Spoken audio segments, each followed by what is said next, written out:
হ্যাঁ, আমাদের মতাদর্শ আলাদা। আমরা এই দেশের 140 কোটি মানুষের জন্য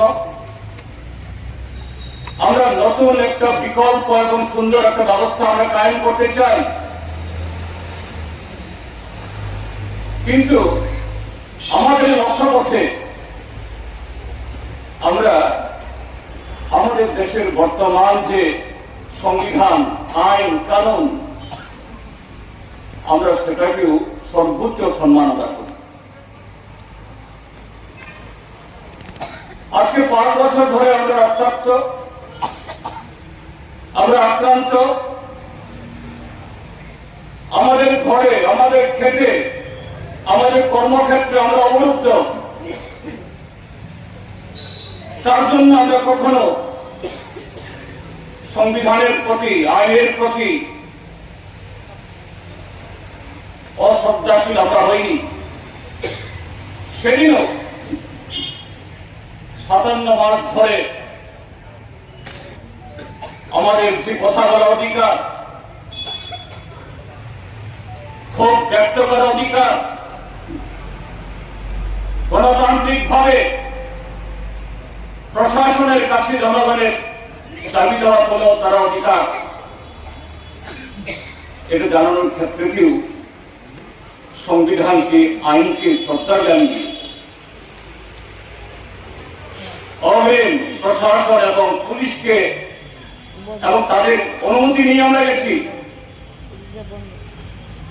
কিন্তু ঘটনাগুলি কি হয়েছে আপনারা অনেকে প্রত্যক্ষদর্শী আছেন,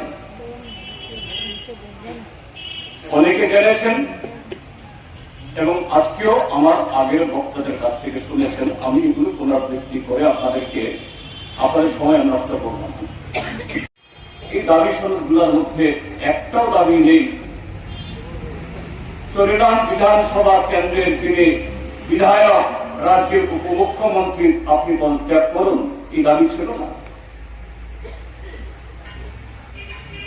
ত্রিপুরাজ্যের বিজেপি আইপিএফটি জোট সরকার, তোমরা তোমাদের প্রতিশ্রুতি পালন করতে পারোনি,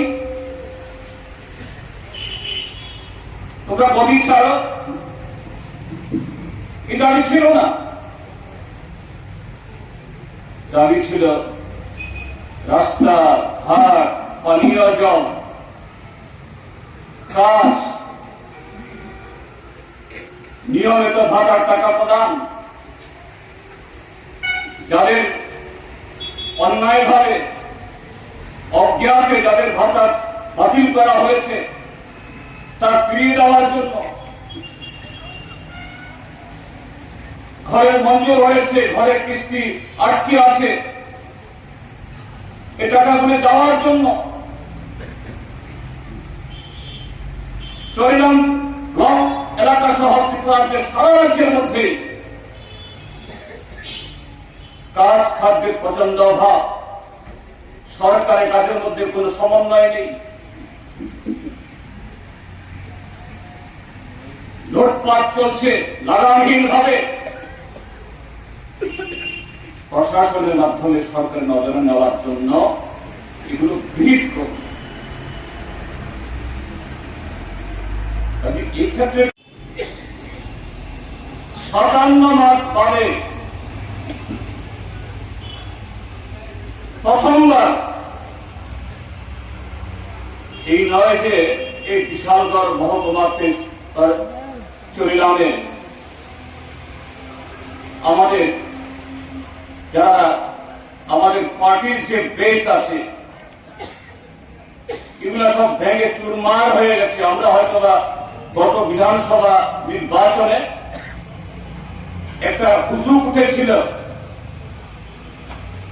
ভারতবর্ষের প্রধানমন্ত্রী স্বয়ং ত্রিপুরাজ্যে এসে বারবার ভোটের ভিক্ষা চেয়েছেন, একবার ভারতীয় জনতা পার্টিকে ভোট দিয়ে দেখার জন্য। তাহলে বামপন্থী ফ্রন্ট সরকার যা করেছেন তার থেকে কমসে কম দ্বিগুণ এবং তার থেকে আরো অনেক বেশি দ্বিগুণের চেয়ে তারা করবেন।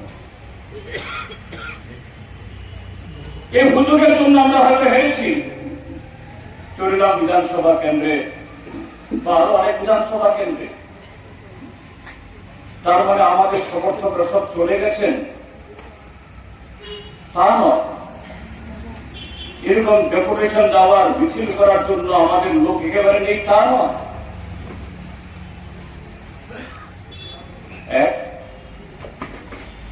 দুই হল